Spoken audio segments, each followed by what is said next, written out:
Hello everybody, my name is Samson the Dachshund. Please be sure to subscribe to my dad's YouTube channel by clicking the red subscribe button below this video.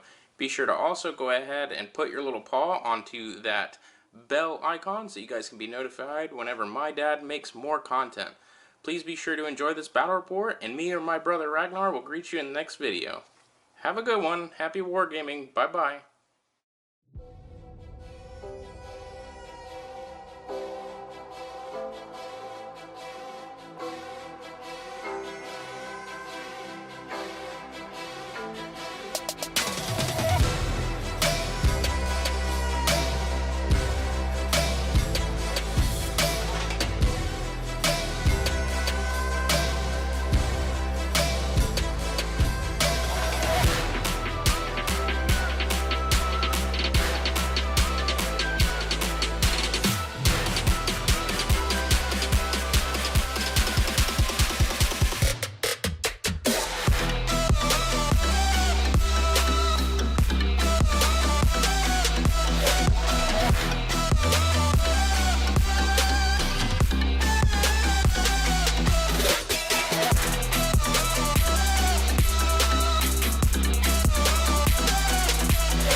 Hey guys, Cody here from Venomous Wargaming. I'm back at you guys with this battle report. So real quick, as a big disclaimer, I want to make a big apology. So, something really clumsy and really dumb happened with this video. When my wife handed me my camera, like she always does before I leave to go and record battle reports, I did not think to check my microphone because it is always and has always been completely good to go. And for some reason I didn't think to check. So something had happened to switch my microphone off, whether my daughter might have done it or I might have dropped it in my car and it might have smacked the off switch on it or something. But my microphone was deactivated for the entirety of this battle and I didn't know until I started editing. So I had to go ahead and do a voiceover commentary for the whole battle.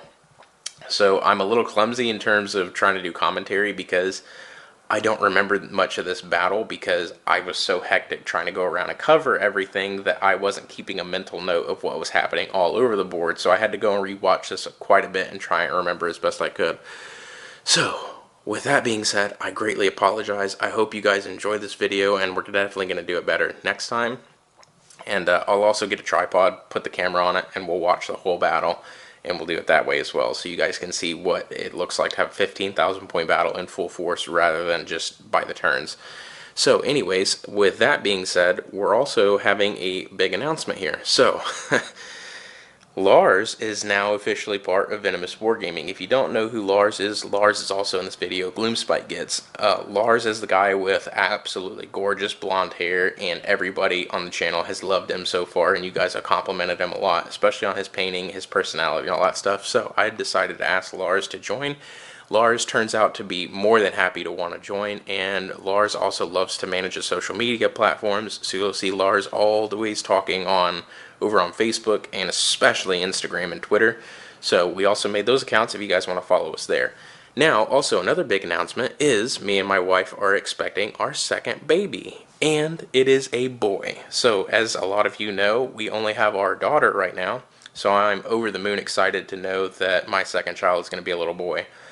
So the family is complete. I now have an heir to the throne, and I'm very excited. So anyways, that's a big announcement for me on my half of the board. Also, Destruction went ahead and won the army poll to be voted for what army you guys want me to cover next.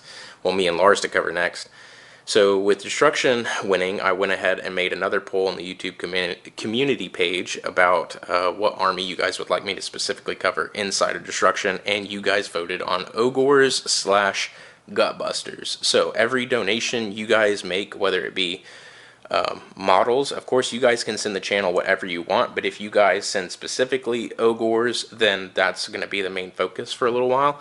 If you guys donate financially to the channel, all of that is going directly into making a Gutbusters army to debut for battle reports on the channel.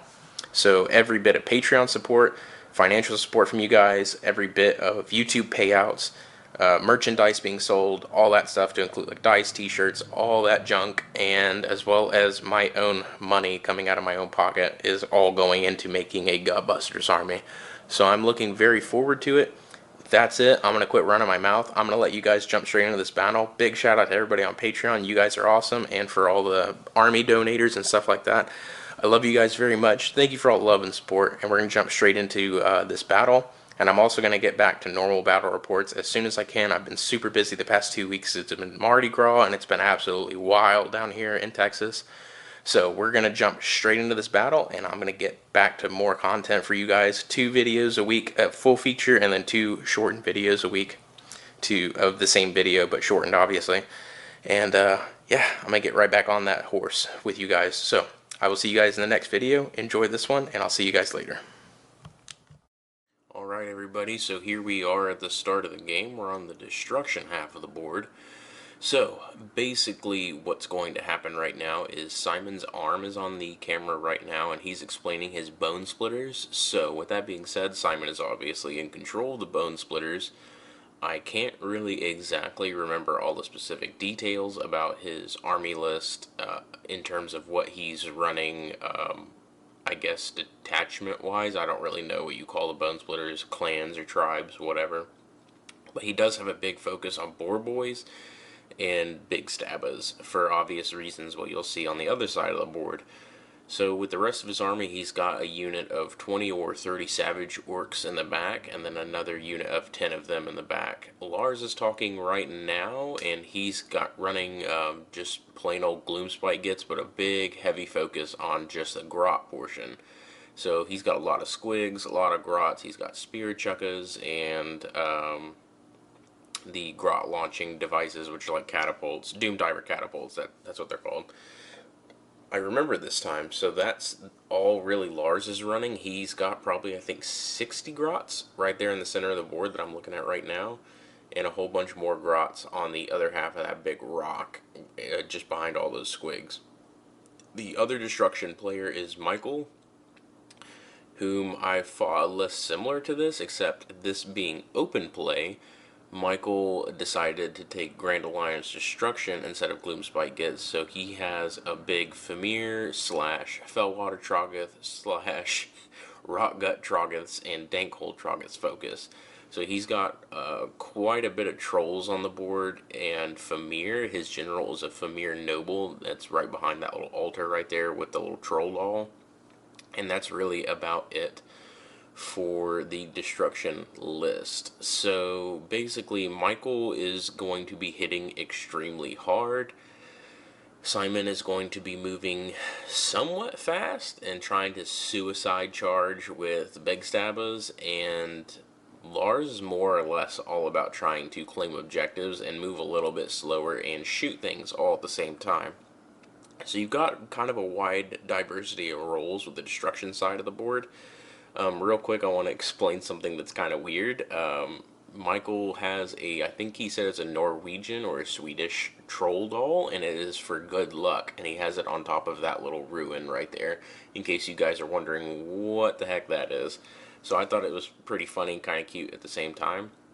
So the destruction half of the board, they do have a rule that at the start of every hero phase, they roll a dice, and on a 4-up for every non-unique unit, which is everybody on the board besides Molog and the Loon King, they can respawn outside of 12 inches on any half of their board, 12 inches away from the center of the two tables. So that was in an effort to balance the game and make it so that destruction had a constant sense of reinforcements, because we knew that with Nagash and stuff like that, it might be a little unbalanced, and we had never done open play before, because we always play matched play. Nobody plays open play around here. And we didn't really know how to balance it, like I said, so we were trying real hard to think up of cool ways to make the scenario intriguing and balanced and fun all at the same time. So really that's about it for the destruction half of the board. So Bonesplitterz up front, and a big intermix of trolls and Gloomspite, Gitz, and Famir all in the center. So next up, we're going to get ready to switch over to the death half of the board, and you guys are going to see what I'm playing with, what Tim is playing with, and what Joe is playing with. So I'll also link in the video description below Simon's link to his website and Twitch channel if you guys want to get painting commissions. And once again, he's the Bonesplitterz player, and they look fabulous. So the camera is going to transition scenes here to the death half of the board now. There we go. So what I'm running is the Gristlegore Flesh Eater Court's Grand Court. So basically what's going on with that is, this is before the FAQ, so I had no idea that Battle Line, Zombie Dragons, and Terrorgeist didn't also count for Behemoths. Otherwise I would have tried to take more. So I have 2 Terrorgeist and 2 Zombie Dragons, and then a Ghoul King on Zombie Dragon. So that's my 5 Behemoths. I have a 30-man unit of ghouls up front with an Abhorrent Archregent on the Charnel Throne there, on top of that Death Altar. And that's really about it. So the objectives of the scenario that I'm pointing out on camera is, the first objective in this scenario is the Charnel Throne. The second one is the Realm Gate to Shyish. So what's going on here is you can see the Nighthaunt standing in front of the gate. We'll get to them whenever Tim starts going over his list on camera. With my list, my entire philosophy behind my army is to punch a hole and then hold the hole I create in the destruction lines for as long as I can. With Nighthaunt, though, Tim is trying to hold the Realm Gate of Shyish at all costs. The objectives are, once again, my Charnel Throne and the Realm Gate of Shyish. If we lose the Charnel Throne, all the endless spells on the board are immediately dispelled and can no longer be casted. So we were trying to defend that with everything that we could, at least in our minds before the game even started. The Realm Gate of Shyish, if the enemy took that, then we would have lost altogether. So that was kind of like a little fun, gimmicky kind of thing we were trying to do to make it a little more balanced too. That destruction could win even if they were getting crushed in some way, if they could somehow get to the objectives. So the problem with that, though, is they've got to get through Flesh Eater Courts and a horde of Nighthaunt, quite literally. So with Tim's Nighthaunt, he's got Lady Olinder up there up front of the Realm Gate of Shyish, and she is surrounded by a bodyguard of, I think, 2 6-man units of Spirit Host. He's got a Converted Vampire Lord as an ally. He's got Grimghast Reapers, Chainghast Hordes, Hex Wraiths, everything. He has got a ton of ghosts on his half of the board, and he's basically walking right up behind Flesh Eater Courts. And Tim has told me several times in this battle that if I needed help, he is there to not only protect the objectives, but to reinforce me if I need it. So my big concern on the other half of the board is the big stabbas. Larz is also going to be a big threat to my Flesh Eater Quartz with his Grot Launchers and Spear Chuckas, because if he does try and snipe out a hero, he does have a fairly decent chance of doing it, especially with Doom Diver Catapults, because I think they have a 50-inch range or something crazy. So the Doom Divers are a primary threat to my heroes, especially my abhorrent Ghoul King on Zombie Dragon. So if I lose him, the Gristlegore army list will lose quite a bit of synergy. So that's what I was trying to do to protect him, was to avoid getting shot, even though there's really nothing I could have done about it. So also real quick, I forgot to notice, make notice of this. During destruction players' turns, in the shooting phase, they can throw demolition charges onto terrain pieces to destroy them on a 4-up for every unit within 1 inch of them, as like a free dice roll, pretty much. We did that just in case if the terrain was a little too much in the middle of the game, they could hopefully do away with it. And if we have any death units standing on it, all of them take D3 mortal wounds as they fall off the structure and have to land outside of 3 inches of the destruction players' armies. So I think that was a pretty cool idea, at least on my behalf. So you'll see it come into play just a little bit. So Joe's list is Nagash, Arcan, Reikenor, 2 Mortis engines, and a whole bunch of endless spells. It being open play means that Joe literally filled his points with endless spells. So I think next time, for balance sake, we're only going to take maybe 2 endless spells per player, or something like that, because it was really crazy seeing how many endless spells are going to come up. That's pretty much it for the death half of the board. We also chose to do away with double turns, and instead, when we roll off for initiative on camera, it's rolling off for initiative to see who can move the first endless spell. So that's really about it. So we're going to jump into turn 1, and destruction is going to have the first turn, and then it's just going to follow up with death, and so on. So here we go, rolling straight over a transition of a scene to destruction on turn 1. So this is the end of turn 1 for destruction. Literally nothing really happened besides movement, because we positioned ourselves quite far from the beginning of our territory because we didn't want to get turn 1 charged and locked up and then messed up by big stabos, because the board boys are looking to drag things into combat and then cause us to make mistakes and have the big stabos show up to help, along with a million Famir and trolls just behind them. So that's really it for turn 1. Nothing crazy has happened. I think they took or casted some spells. I think those are those dice on the screen mean right now. And nothing really happened. No casualties as of yet. So we're going to get ready to roll straight into turn 1 for death. And that's really what the board looks like at the end of turn 1 for destruction. So with the beginning of, the end of turn 1 hero phase for death, this is what the board's already looking like. So Joe went ahead and summoned all of the endless spells he had. So there's a Burning Skull, Gnashing Jaws, a Purple Sun of Shyish, Umbral Spell Portal, Cogs, the Terminus weird endless spell hourglass thing, and all sorts of other stuff is on the board. So a crazy amount of endless spells just popped up out of nowhere from Nagash, and it's starting to wreak havoc. I did manage to summon up my Chalice of Yushorin, and it's just on the other side of the Purple Sun of Shyish. So it's already starting to get a little charged up from the Purple Sun killing models, which is always great for Flesh Eater Quartzes when the Chalice can get charged up effectively with Soul Stealer. So basically, what happened with the endless spells is the Purple Sun did an immense amount of damage on this turn. It ate a big stabba there and dropped it down to 1. It killed 2 out of 5 of those boar boys, and 2 out of 5 boar boys over here died to the Gnashing Jaws, excuse me. And that's really about it. So you'll also have to excuse my dogs in the background because they just woke up and they're running in here to see what Dad's up to. So you can probably hear their paws skidding around behind me. So that's really it for turn 1 for hero phase, at least on Death's half of the board. You can already see that a lot of damage has been committed. All the dice on the table are meaning debuffs and wounds inflicted, which there is a lot of. So like I said, we're going to definitely balance it out next time a lot better. This is our first time ever doing something like this, guys. So bear with us on the balance if you see something insane happen that I happen to miss, or insane happen that I do actually talk about and you guys don't like. So that's it. So turn 1 movement for Death basically ended up like so. So Hex Race moved up. All of my behemoths moved up. I had a Vargulf get summoned up. Mortis engines are flanking either side of my army. My 30-man unit of ghouls are moving up to take on the Bonesplitterz head first. And that's really it.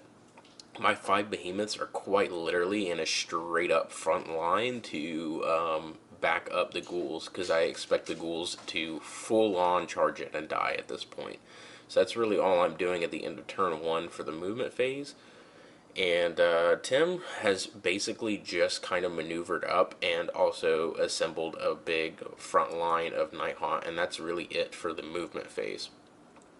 So at the end of shooting, though, for turn 1 for Death, it is pretty devastating shooting phase. So with the Mortis engines, they use their Wail of the Damned, and combined with all of the endless spells debuffing Bravery and Nagash's death magic from the Lore of Death, not to include the Locust of Shyish also going off, a lot of these Bonesplitterz were really low on Bravery, and the Wail of the Damned from the Mortis engines and the Screams from the Terrorgeist did an absolute insane amount of damage. So as you guys can see on camera, quite a bit of stuff died in the shooting phase alone, and it only gets worse, fellas. So at the end of turn 1 for Death, that's what the board's looking like. So my ghouls went ahead and charged in, mauled those boar boys, and were able to recover any wounds they lost and models they lost from the Chalice of Yoshoran, activating at the end of the first turn. And good lord, my dogs won't start flapping their ears. But that's really it for turn 1 on Death. And the Hex Race did die quite a bit there. There's only 1 left. A lot of the big stabbers did die. There's only 3 left in the center of the board. The boar boys, of course, got devoured by ghouls, but the ghouls are about to have a lot worse of a situation on their hands, considering that all of those Troggoths there, to include a Trog boss and a horde of Grots, are coming right at them. So as backup, I still have all of my behemoths standing there in very intimidating line formation, and they're really just getting ready to anticipate the charge from destruction. And that's the end of the first turn's combat phase. On the other side of those trees in the top portion of y'all's screens, you will see that there were some Hex Wraiths over there. I'm pretty sure they're dead. I can't even see them from my perspective right now, but I think they did charge over those squigs, or into those squigs, and they almost immediately died. So squigs did get nerfed with Gloomspite Gitz Battletome being debuted, but they didn't really lose their effectiveness too much. If you take on a horde of squigs, you still run the risk of taking a crazy amount of damage, so you need to watch out for that. And that's really all that happened at the end of the first turn's combat phase. So not too much has happened. It's mostly the endless spells that have done a lot of the damage, and here's us rolling off for initiative of picking who gets to move endless spells first. So I won on a 2 and Michael rolled a 1, and so we get to move the first spell, which I think Joe chose to move the Purple Sun, because it is absolutely devastating to destruction players at this point. And that is the end of the first battle round, so we're going to get ready to go into battle round 2, and I will see you guys there.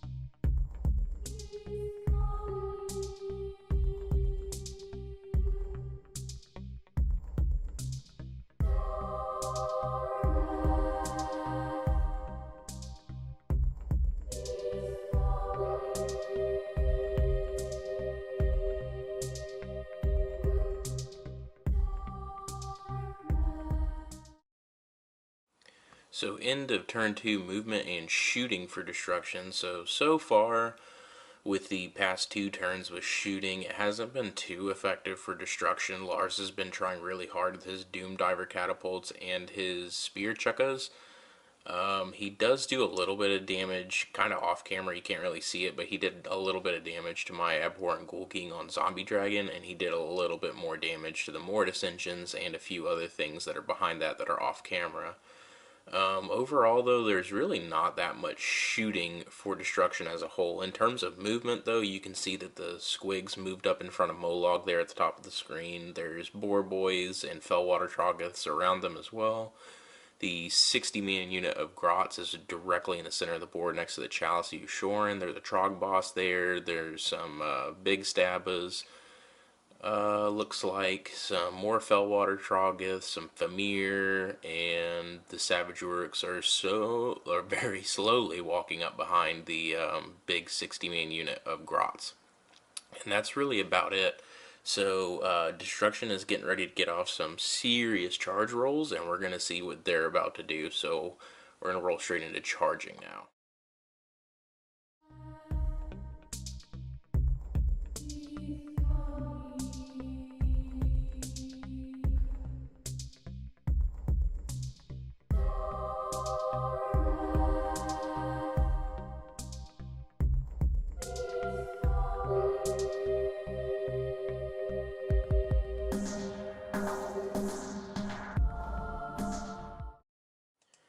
Alright, end of the second turn for destruction. At the end of the combat phase and battle shock, this is what the board is looking like.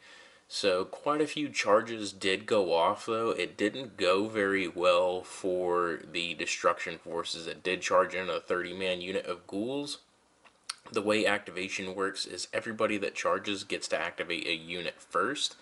So the way they did activations was kind of sporadic and out of order compared to the unit of ghouls. And my unit of ghouls got to fight before a lot of the stuff did that charged them, and that ended up causing a severe amount of damage. The 30-man unit of squigs, or 20 or 30-man unit of squigs, I can't remember, charged into my Terrorgeist and Zombie Dragon over there, dropped the Zombie Dragon down to, I think, 5 wounds. But the Zombie Dragon and Terrorgeist both fought back and absolutely mauled the squigs, and then they fled due to battle shock reasons. Over on the closest half of the board, though, it's going pretty well for destruction. They're starting to punch through on that closest section where the Mortis engine is. Luckily, I have a Zombie Dragon there on Overwatch. Other than that, that's the end of the combat phase. Not too much happened. So we're going to roll straight into deaths next turn, and we're going to see what happens for us there.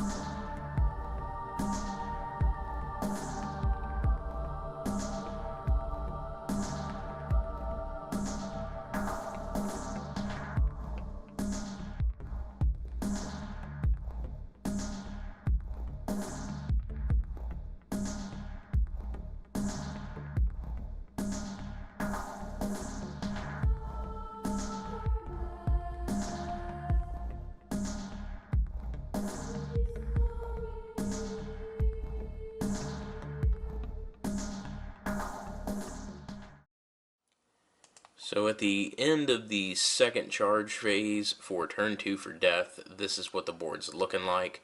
Goblin Fanatics jumped out here and interrupted my charge with the Zombie Dragon there, and that also blocked the charge for the Terrorgeist just behind him. So Larz definitely made an excellent pro play there to basically deny 2 units from getting off very tasty charges. My Zombie Dragon charging at Molog and Fellwater Troggoths. And a Mortis engine has kind of moved up to help me out there, and the rest of my army has moved up as well, except for the Ghoul King and Terrorgeist. And Tim's Nighthaunt are officially showing up all over the place on the right-hand side of the board. So rolling into the end of the combat phase, though, on turn 2, this is what the board's looking like. So that poor Zombie Dragon there got dropped down all the way to 6 wounds, which is pretty fortunate considering all 10 of those Fanatics fought. The Fanatics got dropped down to a 5-man count. The Ghouls over there managed to clean up the, I believe it was a Trogoth and some Famir that were recently there. And the Ghouls are once again standing uncontested in the middle of the board. The Chalice and the Cryptghast Courtier standing nearby to regenerate them is just proving to be a real big thorn in the side of the Destruction players. My Zombie Dragon over there did not do very hot against Molog and his Fellwater Trogoths that were right next to him. I do believe that Zombie Dragon also got wailed on quite a bit. I can't see what wounds he's on, but I'm pretty sure he is extremely near death, and he's just barely clinging to life, or unlife, depending on your perspective. My Vargulf is also over here on the left hand side of the board, and he's getting ready to charge, but I think what happened here was I failed to charge, so he just stood there awkwardly out in the middle of the open. Over on the right hand side of the board, it's also going pretty well for Destruction, but the thing is they're a little out of position, so if they can get a charge on Destruction, it'll go, or not Destruction, on Nighthaunt, it'll go really well. And if they don't, Nighthaunt might devastate them next turn. So we're going to get ready for the next turn for Destruction, and we're going to see what the board is going to turn into for their turn.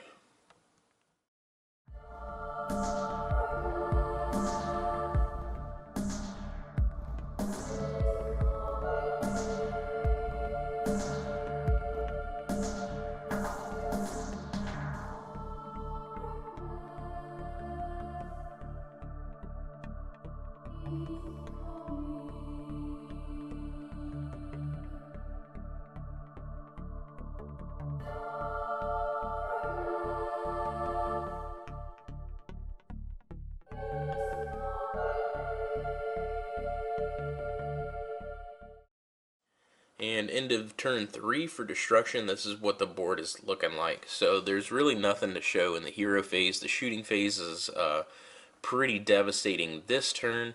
In the end of the combat phase proved just how devastating their combat phase was too.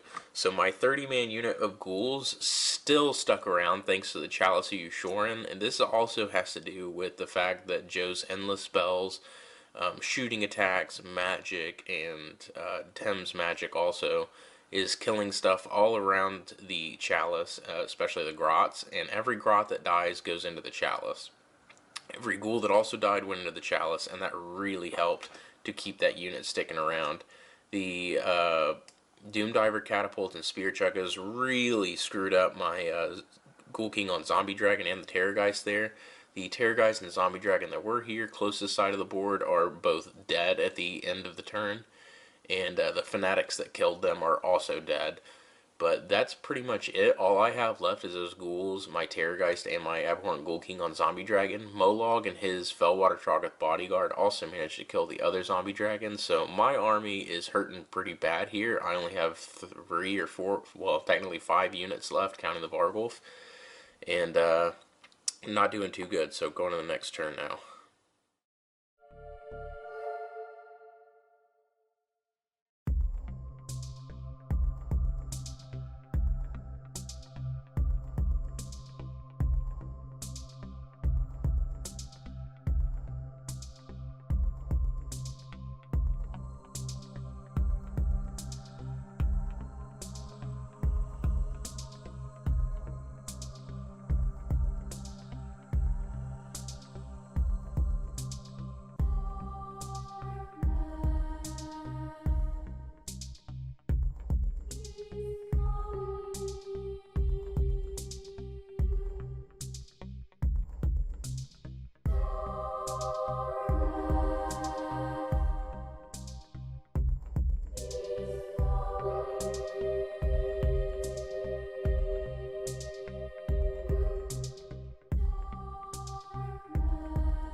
And into turn 3 for death, this is what the board's looking like. So I decided to go all in with the remainder of my forces besides my Abhorrent Archregent because he's still having to protect the throne. My Abhorrent Ghoul King on Zombie Dragon and his Terrorgeist that is acting as his bodyguard have moved up on the left-hand flank to execute a charge. They did get a pretty decent charge. They killed quite a few stuff there, like some Famir, and some Troggoths and stuff. The only big problem is now my Ghoul King was piled into by the Trog boss, and I whiffed my rolls really hard to fight back against the Trog boss. So my Ghoul King's been dropped down to 6 wounds. The Terrorgeist there is completely unwounded, and he's doing very well. The Ghouls, once again, uncontested. And Tim got a disgusting amount of 9 or more charge distance rolls on his Nighthaunt, causing him to fight immediately. And that was very devastating on that half of the board. As you can see, Nighthaunt is pretty much uncontested on our half of the board over there, and they are in a really hot position to get into some good close quarters combat. It went really well for Tim on that half of the board. It didn't go very well for me on my half of the board, but Tim's definitely pushing back really hard and starting to break through on the right hand side, while I'm kind of stemming the bleeding on the left hand side, so to say. So the Ghouls, once again, uncontested. As always, that's a reoccurring theme with this battle so far. And overall, it's going really well for Death at this point of the battle. Excuse me. So we're gonna get ready to see where the next turn is gonna take us in terms of what the board is looking like.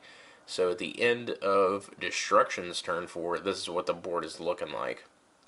So I know I was just saying it's stemming the bleeding on my half of the board with my Zombie Dragon and Terrorgeist, but as soon as I say that, they died on turn 4. They got absolutely mauled by Big Stabas, Troggoths, the Trog boss, and more Goblin Fanatics that popped up.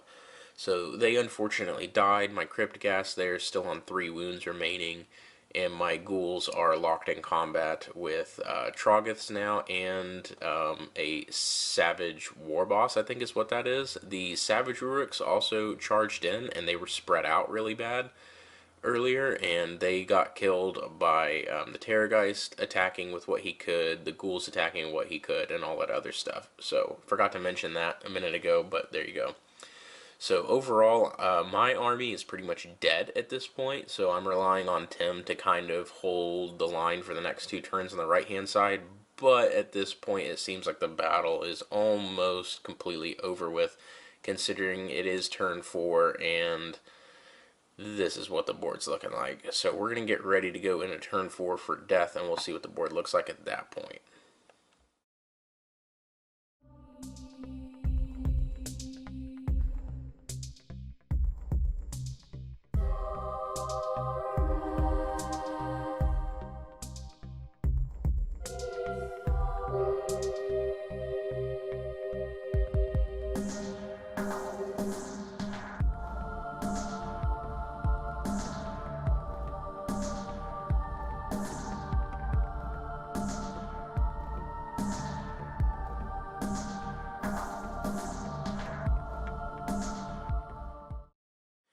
So, turn 4 for Death. This is what the board is looking like at the end of it. It's going really well for Tim, almost too well. So Tim's basically forced his way through on the right-hand side, did a devastating amount of damage, and forced his way through. My Ghouls also forced their way through, but now being out of range of the Chalice, and I think the Chalice was dispelled, to be honest. I'm pretty sure it was dispelled by Larz. Now the good lord, the Ghouls are starting to take mass casualties and getting whittled down here. But at the end of turn 4, we decided to go ahead and call it, because we decided to only do 5 battle rounds, just to see experimental wise how good this battle would go. And basically at the end of it, it was an overwhelming death victory, so no destruction forces got really close at all to taking the throne. So we went ahead and kind of talked off camera about the issues, and on camera as well, because you can't hear that audio, unfortunately, because I'm stupid. That was a big mistake, and again, I apologize, but we talked about it on and off camera about balance. So if you guys have idea for how to balance scenarios, please let me know, because it is very hard to balance massive battles like this. I've been thinking about 1 or 2 endless spells per army, or any wizard can only ever cast 1 endless spell. If that is a rule somewhere, then we definitely missed it, because that would be a really cool rule if that is real. And if not, I would definitely make that change just for this battle alone, because the endless spells were extremely devastating for the destruction half of the board. The Shyish Reaper was probably the most useless, to be honest, but the Chalice was extremely powerful for me alone. And then Joe casting all his endless spells like the Burning Skull, the Purple Sun, and all that stuff was extremely devastating to destruction. The Bravery debuffs alone caused a lot of the destruction players' forces to retreat off the board. And also having lowered Bravery really caused a lot of damage in terms of my Terrorgeist Death Shriek. And it was very devastating for them. But not to be too disgruntled with it in terms of if I was a destruction player, they did manage to wipe out my entire army except for that unit of ghouls, my Ghast Courtier, and my Abhorrent Archregent. So at the end of the battle, I was completely destroyed at least. So they had that going for them. But I think who got it worst was definitely Simon. Simon chose to take up the front line because he was the fastest out of all the armies there on that half of the board. And Simon took a lot of endless spells and a lot of death magic right to the chin, and his army paid for it. So I think next time what we're also going to do is flip the tables around and make us fight long ways instead of more of a choke point, because I don't think that helped destruction at all either. And I also think that death being extremely powerful really didn't help destruction either. Earlier in the week, we decided it was going to be me, Tim, and Michael as Chaos and Nighthaunt versus Gloomspite, Gitz, Bonesplitterz, and Nagash. But for some reason, we all talked about it and we're like, well, that wouldn't make sense. Let's do it very thematic and very narrative and do all destruction versus all death. So we all agreed, thought it'd be a great time. Ends up that destruction got absolutely kind of devastated here. And I know it's hard to watch if you're a destruction player, but that's how it was for this scenario. So once again, if you guys know what I could do to balance this, please God let me know, because I wanted this to be as balanced as possible, and I thought it was going to be super balanced, but it did not go right at all, at least in my version and from my perspective. So I hope you guys did enjoy it though. This was really fun. We still all had a great time, and it was a really brutal battle. So we will definitely see you guys in the next video, and happy wargaming.